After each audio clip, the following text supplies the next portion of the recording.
Ini komplek perkuburan Raja Kumala.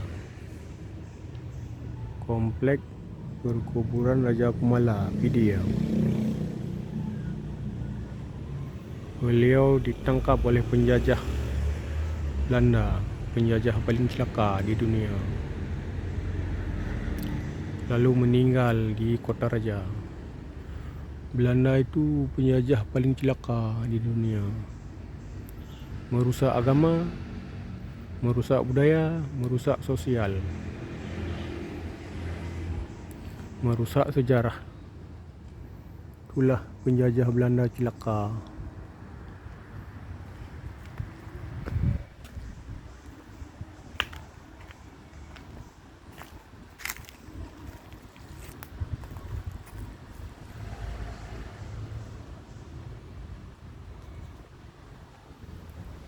Tuanku Raja Kumala, 1880 meninggal 1930.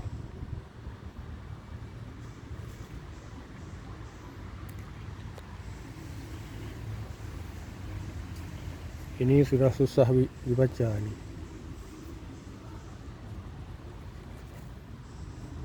1880 lahir, meninggal 1930.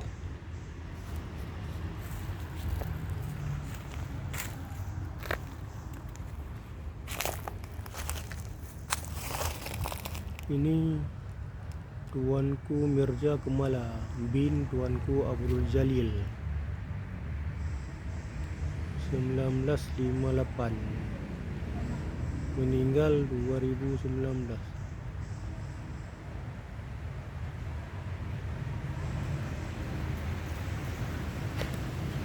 Mana betul?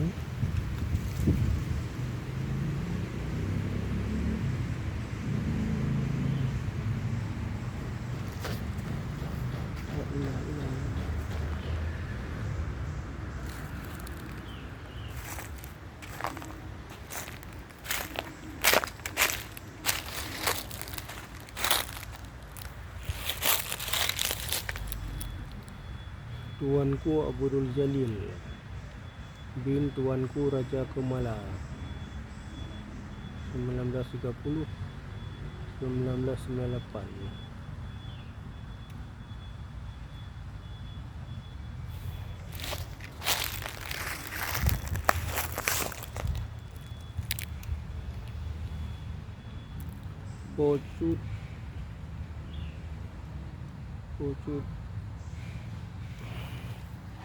Pocut aliran.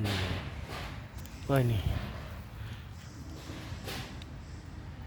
Pocut aliran binti Tuanku Ali Lamlagang, 1938 2007.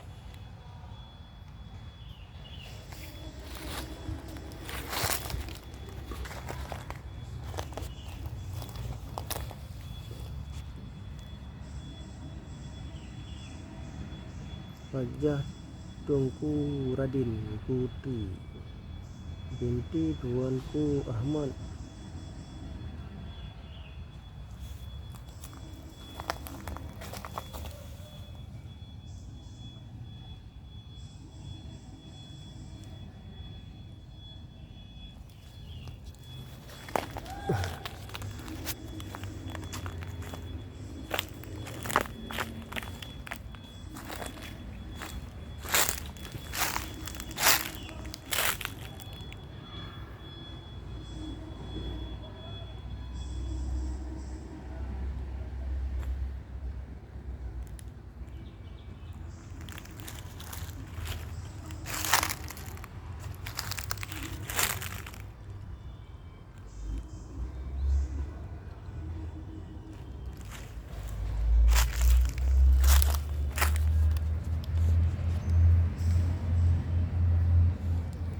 Said Munir bin Said Ali Jamalullain